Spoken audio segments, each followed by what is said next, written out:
.com/World Series auction. Dalton Varsho bangs the first pitch that Otani throws into right field, starting the seventh with a single.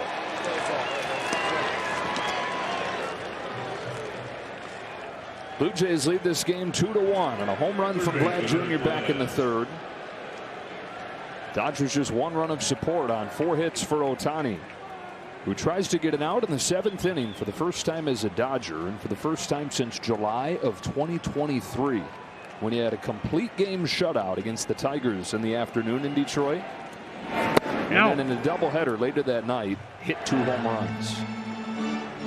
1 ball, no strikes on Ernie Clement.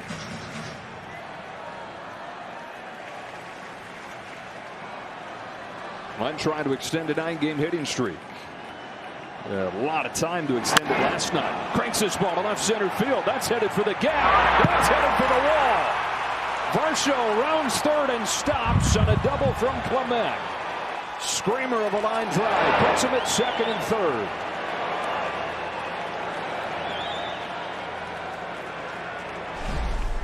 And this is the point in the game I was talking about where your stuff and location has to be really, really good, because you lose the extension and late life on your pitches. So location, the later you go, is way more important, and that's going to be it for Otani. I mean, still a remarkable job to go into the 7th inning after 18 innings of baseball last night.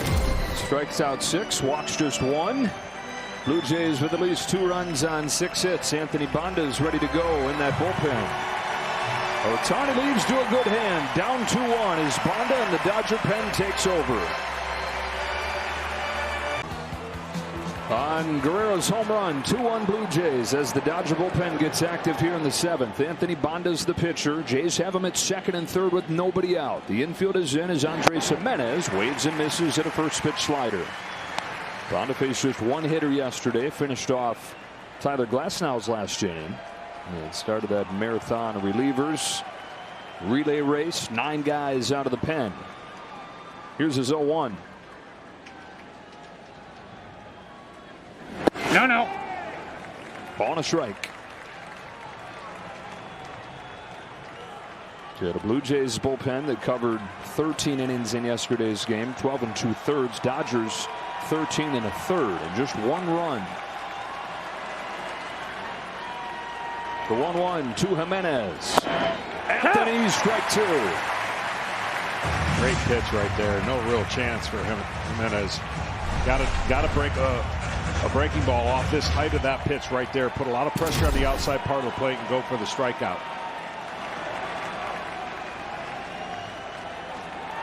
Banda deals. Ooh, man. Jimenez takes it. A little bit more on the plate again, and that would have been a tough take. It's a good take as it was, 2-2. Big part of the Blue Jays offense has been the bottom of the order contributing through this postseason. They've teed it up here for Jimenez on 2-2. In the dirt, Smith's able to keep it in front of him to save a run. Well, if you're Jimenez, do you sell out on a fastball right here? And what I mean by that is you are going to commit to a fastball over the middle of the zone, and if you see it, go after it. Now, if you commit to that fastball and it's a great breaking ball, you're going to miss it. And it's the challenges of hitting in the big leagues. Time taken. 9-hitter Kiner-Falefa is on deck.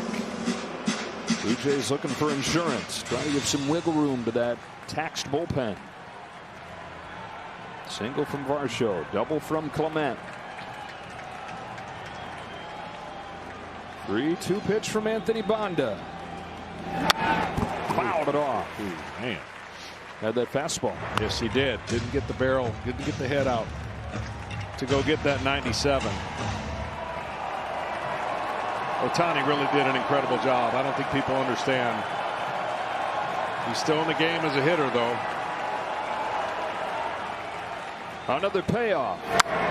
Able to stay alive. Yeah, that is a rule that was created for Otani. Players that are designated as two-way players, as he is, when you're the starting pitcher, when you remove, you can stay in as the DH. Different if he was pitching in relief, they would lose him as the DH. Bonda's 8th pitch. Jimenez comes through with a base hit to left center field. Varsha's in to score, and it's 3-1. Andres Jimenez battling with 2 strikes. That was more like Blue Jays baseball that you've been seeing throughout the playoffs. Runners in scoring position, they have been stingy. This is literally put the bat on the ball and see what happens. And that's what happens when you do put the bat on the ball. Drawn in infield, easier to hit. But if you've got a big swing, you're going to swing and miss. If you've got that short swing, put it in play. Kind of swing you should have when you're down there hitting 8th. You're in the lineup for your glove. In that situation, do what it calls for. Now, I don't think he'll do it here, but this is a perfect place for a safety squeeze. First and third. Oh, there you go. He does square, and the corners came crashing. He took a ball. Safety squeeze. The player at third base is going to read the batter at home, and the first baseman's going to read the batter as he squares around and have to charge. And you, at worst case scenario, you got second and third and 1 out if you make a bad bunt. But now you put pressure on the defense, and if it's executed and you time it right, impossible to throw him out at home. Squares. No. Ball 2. And then the other thing you do when you square around a bunt, you have the greatest idea of a strike zone because you can follow the ball all the way. So now a 2-0 count. Now you can take it off. Freddie Freeman's uncertain, and you go ahead and swing maybe here 2-0. Top of the order next. Counter for Leffa. Takes in the dirt. No signs of the bunt right there. Perfect execution, even though he never did anything. Now he's worked a 3-0 count, favor the hitter, and much favor to the Toronto Blue Jays to break this game open. Chance at a big inning. First and third, nobody out. A 3-0 pitch and a green light for the 9-hitter. A 3-0. The one thing, though, and you be disciplined on 3-0, it's a pitch you've got to pull.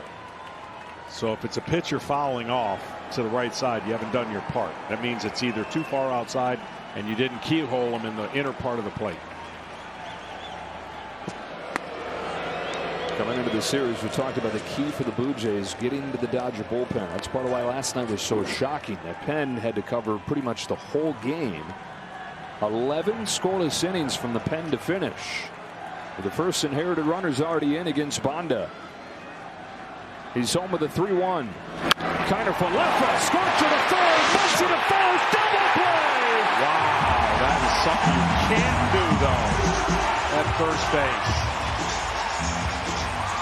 It's base running 101. Line drive to third. Nowhere to go. And, oh, man. I'm sure they're going to look at it. Does his hand get in there under his? I'm not so sure it does. Shoe. I mean, they got to look at it no matter what. Challenging the out call at first base. Replay review presented by Zoom. Wow. Bunch of these in last night's game. We have our first one today. Oh, I think you might be right. Got the oven mitt on the wrong hand. Get a little extension with that oven mitt. Yeah, you never reach it. Even though it's regulated, it's all approved by, you can't have a longer one. But that's a reactionary pre-thought when you're base running. You got to say the ball must go through when it's in the air. You pre-think that, and it's a reaction that you know the first move you're going to make is back to the bag. And that ball was hit so hard to third base. To be that close and maybe be out, that would be tough for the Toronto Blue Jays. And then Muncy with a quick trigger to get it over there to first. Again, the call on the field is that he's out. So do they see enough in New York to overturn this call? This is looking like a golden chance for the Blue Jays to put up a crooked number for an offense that we've talked about has the ability to do that. Just has not been able to lately. Yeah, jam that hand on Freddie Freeman's foot. Well, the reason this is so big is you got Guerrero, who may not come to the plate, obviously, if this is an out. But his chances of coming to the plate, if it's safe, is greater, barring a double play, of course, after this call is rendered. So many defensive plays last night that were key plays Secondary lead, line drive, and then he slips. Part of that slipping getting back might have been the difference. Here's the verdict. After review, the call in the field is overturned. The runner is safe. Okay. Toronto will retain their challenge. So they do see enough there to overturn the call. Jimenez gets his hand back in. That is huge for the Toronto Blue Jays, and now they're going to. I mean, reaction, hot corner, look, throw.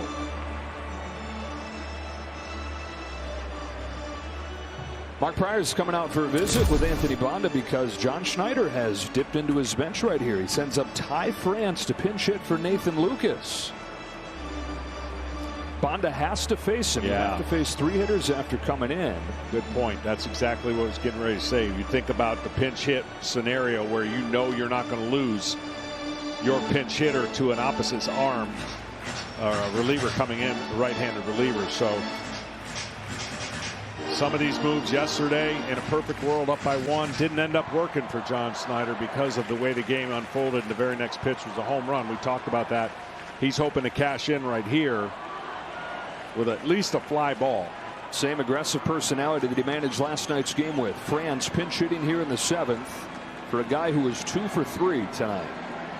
First and third, one away. France waves and misses. He had not had an at-bat. He had not appeared in a game in more than a month when he came off of the bench yesterday when Springer got hurt. Went 1 for 3. So hard to tell yourself as a hitter. If it's low, let it go.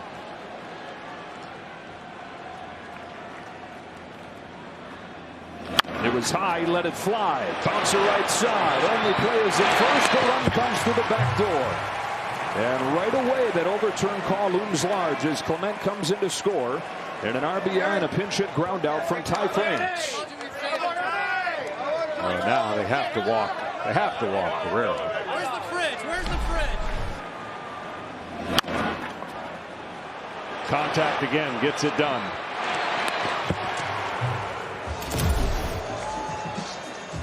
And that's going to do it for Anthony Banda.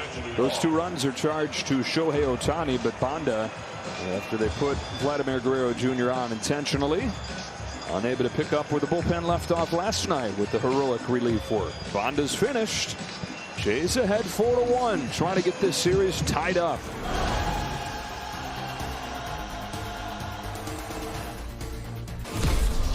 Bring it back with our rewarding performance, sponsored by Capital One. Shane Bieber said there are still days where he shows up and his body just doesn't know what's going on as he comes back from Tommy John surgery. It's been an up and down postseason, but in his World Series debut, very much up. Just 1 run over 5 1/3. And then Mason Fluharty comes on for the 6th inning to keep that line right there.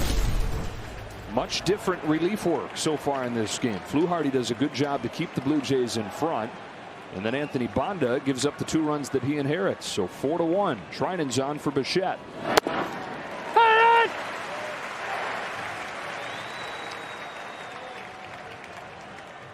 Walk in the first inning for Bichette. He's 0 for 2 since then. Blake Trinan, who was one of the trusted arms in last season's championship, has struggled mightily this October. There's another shot to deep left. Over the hill, Hernandez and against the wall. Bichette hangs on with a long single, and it's 5-1 Blue Jays. Looking for that first one from Bichette to really let it go, and he did.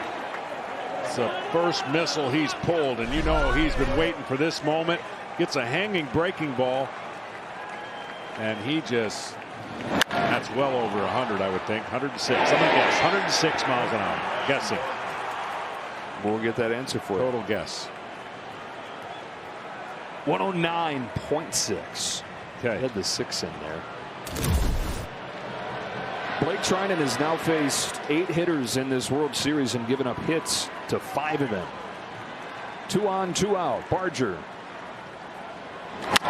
Ground ball left side. Past Mookie Betts, and it's 6-1. A 4 spot for the Jays in the 7th.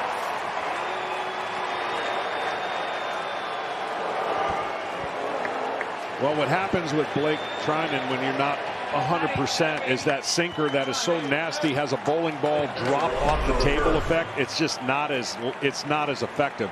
That late movement allows the hitter to track it. Breaking ball hanger and the sinker that you hit on the ground that you think you're going to get the out just doesn't have that last extra movement that misses the barrel. And that's the difference. And the difference in this game, Fluharty getting out of the jam in the bottom of the 6th. Bonda and Trinan failing to do the same in the top of the 7th. Kirk. No. And then what you do with your hand, you try to break your sinker more than it's got to be natural. And when you come over the top, see that ball, he pulls over the top. It has this like fall to it and not late movement. That's when you're not behind the ball, you're not fluid and free. And the hitter can recognize that at the plate. And the Blue Jays suddenly are looking right at it, at that one game that they needed to steal here in Los Angeles to guarantee that they take the Dodgers with them back to Canada. No. You know, we get to go through the locker room. You never know what goes into a day after a game that is really gut punching. There wasn't dancing, but they were free. Playing video games. They were like just a game. It was a hard game, but they were loose and ready to play tonight. Can't say that for every team that goes through a game like that.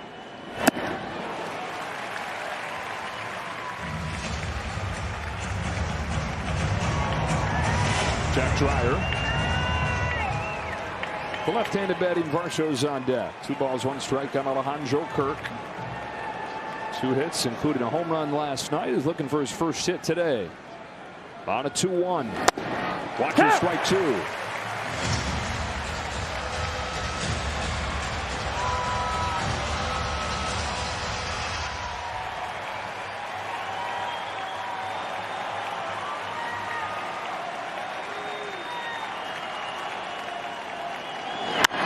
Kirk pokes a line drive to right field. Tasker Hernandez puts it away. But the Blue Jays tack on with 4 in the top of the 7th. We stretch in game 4.